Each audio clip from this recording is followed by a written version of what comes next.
আসসালামু আলাইকুম ওয়া রাহমাতুল্লাহি ওয়া বারাকাতুহু। প্রিয় দর্শক বিন্দু, আজকে আমরা শুনব সূরা বাকারা থেকে আয়াত নাম্বার 231 থেকে 245, যা শুদ্ধ বাংলা ভাষায় অর্থস্বরূপ ব্যাখ্যা দিয়ে আপনাদের বোঝানো হবে। আর এই বাংলাটা এই জন্যেই যাতে করে আমরা কোরআনকে পরিপূর্ণরূপে বুঝতে পারি, তাতে করে নিজেদের জীবন বিধানকে কোরআনের আলোতে সাজাতে পারি, আল্লাহর হিদায়াতকে যাতে করে নিজেদের অন্তরে গেঁথে নিতে পারি, যাতে সহজেই আমরা কোরআনকে বুঝি। যার জন্য এই বাংলা সিরিজ। তো ভাইরা, যারা প্রথম আমার চ্যানেলে আসছেন, অবশ্যই চ্যানেলটিকে সাবস্ক্রাইব করে পাশে থাকবেন, যাতে করে কোরআনের আয়াতকে পরিপূর্ণভাবে বাংলা ভাষায় বুঝতে পারেন, আর যাতে কোরআনের ব্যাখ্যা, কোরআনের মিনিং থেকে নিজের জীবনে কিছু ধারণ করতে পারেন।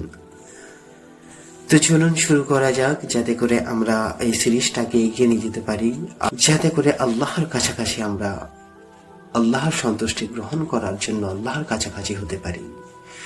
তো চলুন শুরু করা যাক। বিসমিল্লাহির রহমানির রহিম। যখন তোমরা স্ত্রীদের তালাক দাও এবং তারা যখন তাদের ইদ্দতের অপেক্ষার সময় পূর্ণ করে নেয়, তখন হয় মর্যাদার সাথে তাদের ফিরিয়ে আনো, নতুবা ভালোভাবে তাদের বিদায় করে দাও। শুধু কষ্ট দেওয়া এবং তাদের উপর বাড়াবাড়ি করার উদ্দেশ্যে তাদের আটকে রাখো না। আর যে ব্যক্তি এমন কাজ করে, সে প্রকার অন্তরে নিজের উপর জুলুম করে। সাবধান, আল্লাহর আয়াত সমূহকে কখনো হাসি তামাশার বস্তু মনে করো না। স্মরণ করো, তোমরা ছিলে অজ্ঞ। আল্লাহ তাআলা তোমাদের উপর হিদায়াত পাঠিয়ে নিয়ামত দান করেছেন। শুধু তাই নয়, তিনি তোমাদের জন্য জ্ঞান ও যুক্তিপূর্ণ কিতাব নাজিল করেছেন, যা দিয়ে তিনি তোমাদের সব ধরনের নিয়ম কানুন বাতলে দেন। অতএব তোমরা আল্লাহকে ভয় করো এবং জেনে রাখো, আল্লাহ তোমাদের যাবতীয় কাজকর্ম সম্পর্কে সম্পূর্ণ ওয়াকিফাল রয়েছেন। যখন তোমরা তোমাদের স্ত্রীদের তালাক দিয়ে দাও, অতঃপর তালাক প্রাপ্ত নারীরা তাদের অপেক্ষায় সময়টুকু শেষ করে নেয়, তখন তোমরা তাদের পছন্দ মতো স্বামীদের সাথে বিয়ের ব্যাপারে বাধা দিও না, বিশেষ করে যখন তারা বিয়ের জন্য সম্মানজনক ভাবে কোনো ঐক্যমত্য পৌঁছে যায়। তোমাদের ভেতর যারা আল্লাহ তাআলা ও পরকালের উপর বিশ্বাস স্থাপন করে, তাদের এর মাধ্যমে আদেশ দেওয়া হচ্ছে। মূলত এটা তোমাদের জন্য অধিক সম্মানের এবং অনেক পবিত্র কর্মধারা, কারণ আল্লাহ তাআলা জানেন তোমরা কিছুই জানো না। মায়েরা পুরো 2 বছর তাদের সন্তানকে বুকের দুধ খাওয়াবে। এই নিয়ম তার জন্য যে ব্যক্তি সন্তানের দুধ খাওয়ানোটা পুরোপুরি আদায় করতে চায়। সন্তানের দুধ খাওয়ানোর জন্য মেয়েদের সম্মানজনক ভরণ পোষণ সুনিশ্চিত করতে হবে। কোনো ব্যক্তির উপর তার সাধ্যতীত বোঝা চাপিয়ে দেওয়া যাবে না। পিতার সঙ্গতির কথা ভাবতে গিয়ে দেখতে হবে, মায়েরাও যেন আবার নিজ সন্তান নিয়ে বেশি কষ্টে না পড়ে যায়, এবং পিতাকেও যে সন্তান জন্ম দেওয়ার কারণে অযথা কষ্টই পড়ে যেতে না হয়, সেটাও খেয়াল রাখতে হবে। সন্তানের পিতার অবর্তমানে তার উত্তরাধিকারদের উপর সন্তানের জন্ম দায়িত্ব মায়ের অধিকার এভাবেই বহাল থাকবে। তবে কোনো পর্যায়ে তারা উভয়ে যদি পারস্পরিক সম্মতি ও পরামর্শের ভিত্তিতে আগে ভাগেই সন্তানের দুধ ছাড়িয়ে নিতে চায়, তাতেও তাদের উপর কোনো দোষ নেই। তোমরা যদি নিজেদের বদলে অন্য কাউকে সন্তানের দুধ খাওয়ানোর জন্য নিয়োগ করতে চাও, এবং যদি দাত্রীর পাওনা যথাযথভাবে তোমরা বুঝিয়ে দাও, তাতেও কোনো গুনাহ নেই। সর্ব অবস্থায় তোমরা আল্লাহ তাআলাকে ভয় করো এবং জেনে রাখো তোমরা যা কিছুই করো আল্লাহ তাআলা তার সবকিছুই দেখতে পান।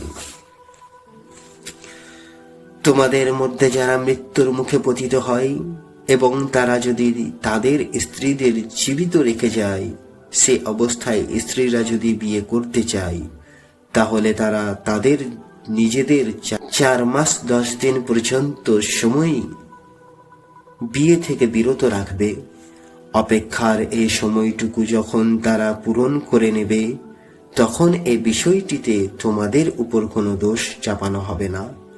তখন তারা নিজেদের বিয়ের ব্যাপারে ন্যায়ানুগ পন্থায় যা ইচ্ছা তা করবে।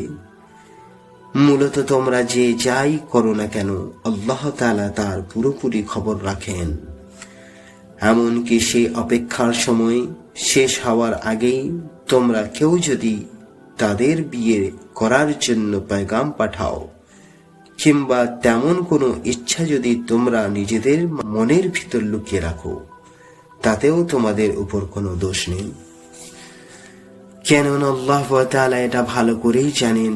তাদের কথা তোমরা বারবার স্মরণ করো, কিন্তু সাবধান, আড়ালে আড়ালে থেকে গোপনে তাদের বিয়ের কোনো প্রতিশ্রুতি দিও না। তাদের সাথে কখনো তোমাদের কথা বলতে হলে তা বলবে সম্মানজনক পন্থায়। তার অপেক্ষায় আল্লাহর নির্ধারিত ইদ্দত শেষ হবার আগে কখনো তার সাথে বিয়ের সংকল্প করো না। জেনে রাখো তোমাদের মনের সব ইচ্ছা অভিসম্ভির কথা, কিন্তু আল্লাহ তাআলা ভালো করেই জানেন। অতএব তোমরা একমাত্র তার থেকেই সতর্ক হও এবং এও জেনে রাখো আল্লাহ তাআলা অত্যন্ত ক্ষমাশীল, ধৈর্যশীল। যে স্ত্রীদের তোমরা কখনো স্পর্শ করনি কিংবা তাদের জন্য মাহর কোনো অঙ্ক নির্ধারণ করনি, এমন অবস্থায় যদি তোমরা তাদের তালাক দাও, তাতে তোমাদের উপর কোনো গুনাহ নেই।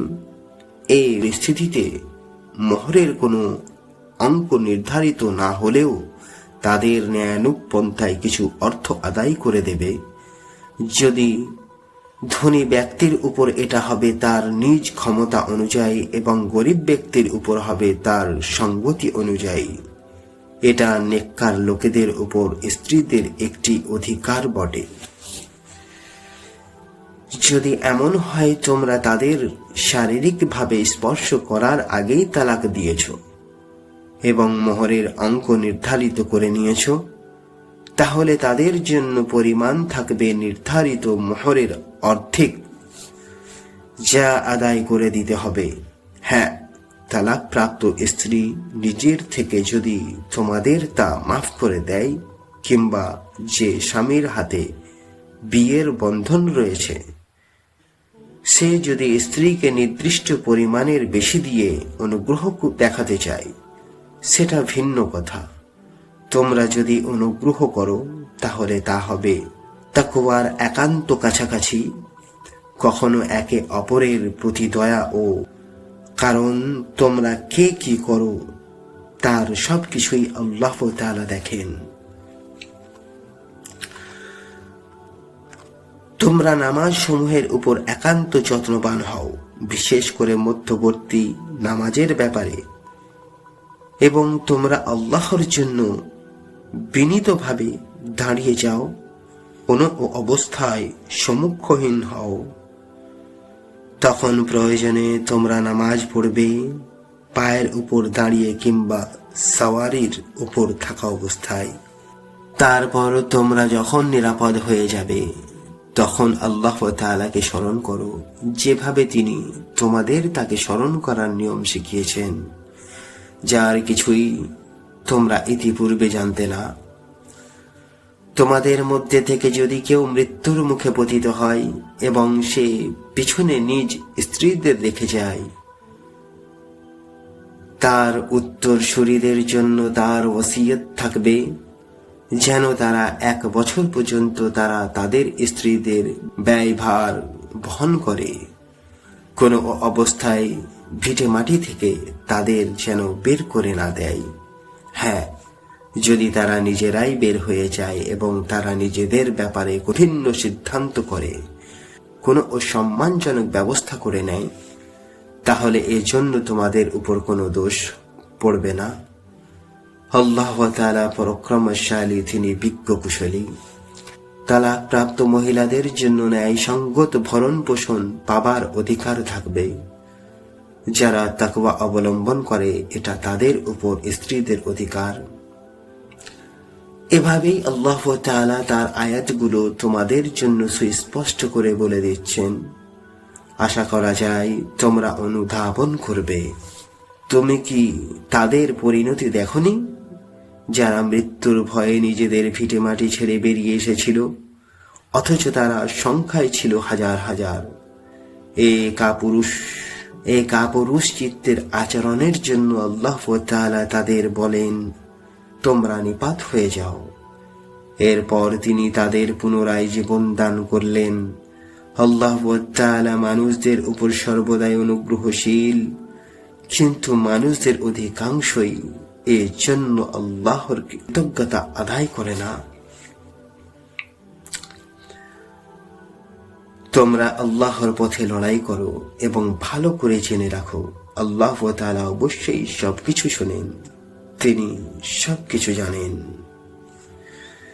কে এমন আছে যে আল্লাহকে উত্তম ঋণ দেবে? যে কেউই আল্লাহকে ঋণ দেবে, সে যেন জেনে রাখে আল্লাহ তাআলা ঋণের সে অঙ্কটি তার জন্য বহুগুণ বাড়িয়ে দেবেন। আল্লাহ তাআলা কাউকে ধনী আবার কাউকে গরিব করেন, আর তোমাদের ধনী গরিব সবাইকে তো একদিন তার কাছেই ফিরিয়ে নেওয়া হবে। তো বন্ধুরা, আমরা যে আয়াতগুলো শুনলাম সূরা বাকারা 231 থেকে 245 নম্বর আয়াত পর্যন্ত, চলুন একটু বিস্তারিতভাবে সংক্ষিপ্ত তাফসীর আপনাদের সামনে ছোট্ট করে তার সারমর্ম তুলে ধরি, যাতে করে আরো সুন্দরভাবে, আরো ভালোভাবে আমরা কোরআনকে বুঝতে পারি, যাতে আল্লাহর হিদায়াত, আল্লাহর হিকমত আমরা বুঝে নিতে পারি। তো চলুন শুরু করা যাক। যখন তোমরা নারীদের তালাক দাও এবং তারা তাদের ইদ্দতের শেষ প্রান্তে পৌঁছে যায়, তখন হয় নাই সঙ্গতভাবে তাদের রেখে দাও, নয়তো সুন্দরভাবে ছেড়ে দাও। কষ্ট দেওয়ার উদ্দেশ্যে তাদের আটকে রেখো না, তাহলে সীমা লঙ্ঘন করবে। যে এমন করে সে নিজের উপর জুলুম করে। আল্লাহর আয়াতগুলোকে তামাশা বানিও না, তোমাদের উপর আল্লাহর অনুগ্রহ স্মরণ করো এবং যে কিতাব ও প্রজ্ঞা তিনি নাজিল করেছেন তা দিয়ে তোমাদের উপদেশ দেন। আল্লাহকে ভয় করো এবং জেনে রাখো আল্লাহ সবকিছু জানেন। যখন তোমরা নারীদের তালাক দাও এবং তারা ইদ্দত পূর্ণ করে, তখন তারা যদি পরস্পরের সম্মতিতে ন্যায়সঙ্গতভাবে পুনরায় বিবাহ করতে চায়, তবে তাদের বাধা দিও না। এটাই সেই উপদেশ যা তোমাদের মধ্যে আল্লাহ ও পরকাল বিশ্বাসীদের জন্য। এতে তোমাদের জন্য অধিক পবিত্রতা ও শুদ্ধতা রয়েছে। আল্লাহ জানেন, তোমরা জানো না। মায়েরা তাদের সন্তানদের পূর্ণ 2 বছর দুধ পান করাবে। যদি কেউ দুধ পানের সময় পূর্ণ করতে চায়, সন্তানের পিতার দায়িত্ব হলো ন্যায়সঙ্গতভাবে মায়ের খাবার ও পোশাকের ব্যবস্থা করা। কাউকে তার সামর্থ্যের বাইরে দায়িত্ব দেওয়া হয় না। কোনো মা যেন তার সন্তানের কারণে কষ্ট না পায়, আর কোনো পিতাও যেন তার সন্তানের কারণে কষ্ট না পায়। উত্তরাধিকারীর উপরও একই দায়িত্ব রয়েছে। যদি তারা পরস্পরের পরামর্শ ও সম্মতিতে দুধ ছাড়াতে চায়, তবে এতে গুনাহ নেই। আর যদি তোমরা তোমাদের সন্তানদের জন্য ধাত্রী নিযুক্ত করতে চাও, তবে ন্যায়সঙ্গতভাবে যা নির্ধারণ করেছ তা পরিশোধ করলে কোনো দোষ নেই। আল্লাহকে ভয় করো এবং জেনে রাখো আল্লাহ তোমাদের কাজ দেখছেন। তোমাদের মধ্যে যারা মারা যায় এবং স্ত্রী রেখে যায়, তারা স্ত্রীরা 4 মাস 10 দিন নিজেদের অপেক্ষায় রাখবে। এরপর যখন তারা তাদের নির্ধারিত সময় পূর্ণ করবে, তখন নিজেদের বিশেষ ন্যায়সঙ্গত যা করবে তাতে তোমাদের কোনো গুনাহ নেই। আল্লাহ তোমাদের কাজ সম্পর্ক সম্যক অবগত। ইদ্দতের সময় নারীদের বিবাহের প্রস্তাব ইশারায় দিলে বা মনে গোপন রাখলে তোমাদের কোনো গুনাহ হবে না। আল্লাহ জানেন তোমরা তাদের স্মরণ করবে, তবে গোপনে কোনো প্রতিশ্রুতি দিও না, কেবল ন্যায়সঙ্গত কথা ছাড়া। নির্ধারিত সময় শেষ না হওয়া পর্যন্ত বিবাহের চূড়ান্ত সিদ্ধান্ত নিও না। জেনে রাখো আল্লাহ তোমাদের অন্তরের কথা জানেন, তাকে ভয় করো। আর জেনে রাখো আল্লাহ ক্ষমাশীল ও সহনশীল। যদি তোমরা কোনো নারীকে তালাক দাও যাদের সঙ্গে তোমরা সহবাস করনি এবং যাদের জন্য মোহর নির্ধারণ করনি, তবে এতে তোমাদের কোনো গুনাহ নেই, তবে তাদের সামর্থ্য অনুযায়ী কিছু দান করবে, এটি সৎকর্মশীলদের জন্য কর্তব্য। আর যদি তোমরা তাদের তালাক দাও সহবাসের আগে, অথচ মোহর নির্ধারণ করা হয়েছিল, তবে নির্ধারিত মোহরের অর্ধেক দিয়ে দিতে হবে। তবে তারা যদি মাফ করে দেয় অথবা যার হাতে বিবাহের বন্ধন রয়েছে সে মাফ করে দেয়, মাফ করে দেওয়া তাকওয়ার অধিক নিকটবর্তী। তোমরা নিজেদের মধ্যে উদারতা ভুলে যেও না, নিশ্চয়ই আল্লাহ তোমাদের কাজ দেখেন। তোমরা নামাজ সমূহের প্রতি যত্নবান হও, বিশেষ করে মধ্যবর্তী নামাজের প্রতি, আর আল্লাহর সামনে বিনীতভাবে দাঁড়াও। যদি তোমরা ভয় বা বিপদের মধ্যে থাকো, তবে হাঁটতে হাঁটতে বা আরোহী অবস্থায় নামাজ আদায় করো। আর যখন নিরাপদ হবে তখন আল্লাহকে স্মরণ করো, যেভাবে তিনি তোমাদের শিক্ষা দিয়েছেন, যা তোমরা আগে জানতে না। তোমাদের মধ্যে যারা মারা যায় এবং স্ত্রী রেখে যদি অন্যত্রে কোথাও যায়, তারা যেন স্ত্রীদের জন্য 1 বছর পর্যন্ত পোষণ ও বাসস্থানের ব্যবস্থা করে যায়, বের করে না দেওয়া শর্তে। তারা নিজেরাই বের হয়ে যায়, তবে ন্যায়সঙ্গতভাবে নিজেদের বিশেষ যা করে তাতে তোমাদের কোনো দোষ নেই। আল্লাহ পরাক্রমশালী ও প্রজ্ঞাময়। তালাক প্রাপ্ত নারীদের জন্য ন্যায়সঙ্গত ভরণ পোষণ রয়েছে, এটি মুত্তাকিদের জন্য কর্তব্য। এভাবেই আল্লাহ তোমাদের জন্য তার আয়াতগুলো স্পষ্ট করেন, যেন তোমরা বুঝতে পারো। তুমি কি তাদের দেখনি যারা মৃত্যুর ভয়ে হাজার হাজার হয়ে নিজেদের ঘর ছেড়ে বের হয়েছিল? তখন আল্লাহ তাআলা তাদের বললেন, মরে যাও। এরপর তিনি তাদের আবার জীবিত করলেন। নিশ্চিত আল্লাহ মানুষের প্রতি অনুগ্রহশীল, কিন্তু অধিকাংশ মানুষ অকৃতজ্ঞ নয়। আল্লাহর পথে যুদ্ধ করো এবং জেনে রাখো আল্লাহ সর্বশ্রোতা ও সর্বজ্ঞ। কে আছে যে আল্লাহকে উত্তম ঋণ দেবে? তাহলে তিনি তা তার জন্য বহুগুণ বাড়িয়ে দেবেন। আল্লাহই সংকুচিত করেন ও প্রসারিত করেন, আর তারাই হচ্ছে তোমাদের প্রত্যাবর্তন। আলহামদুলিল্লাহ। তো আজ আমরা শুনলাম সূরা বাকারার 231 থেকে 245 নম্বর আয়াতের ব্যাখ্যা ও একটু সারমর্ম। তো বন্ধুরা, এই আয়াতগুলো তোমাদের বুঝতে কেমন লাগছে একটু কমেন্ট দ্বারা অবশ্যই জানাবে। আর এই কোরআনের আলো শুধু এটা মুসলমানদের জন্য নয়, এটা সমস্ত মানব জাতির জন্য, যার জন্য এটা বাংলায় প্রকাশিত করা হচ্ছে, যাতে করে প্রত্যেকটা বাংলাভাষী মানুষের কাছে আল্লাহর কোরআনের আল্লাহর আদেশ ও হিকমত আহকাম যাতে করে পরিপূর্ণ স্পষ্টভাবে বুঝতে পারে। তো ভাই, যদি আয়াতগুলো আপনাদের জীবনকে আলোময় করছে, তো নিশ্চয়ই আপনারা বন্ধু বান্ধব আত্মীয় স্বজন সকলের কাছে কিন্তু এই আয়াতটা পৌঁছে দেওয়ার দায়িত্ব আপনাদের। তো বেশি বেশি করে শেয়ার করবেন যাতে আপনার প্রিয়জনদের কাছে এই কোরআনের অর্থ, কোরআনের বাণী তাদের জীবনে পৌঁছায়, আর তারাও যেন কোরআনের সাথে নিজের জীবন অতিবাহিত করার সুযোগ পায়। আসসালামু আলাইকুম ওয়া রাহমাতুল্লাহি ওয়া বারাকাতুহু। এর পরের আয়াতটা জানতে আপনারা অবশ্যই চ্যানেলটাকে সাবস্ক্রাইব করবেন, আর এর আগের আয়াতগুলো দেখার জন্য আপনার ডেসক্রিপশনে বক্সে গিয়ে কিংবা চ্যানেলের বক্সে এর আগের আয়াতগুলো পেয়ে যাবেন, যাতে করে আপনি এর আগের আয়াতগুলোও দেখতে পারেন যে কি ছিল।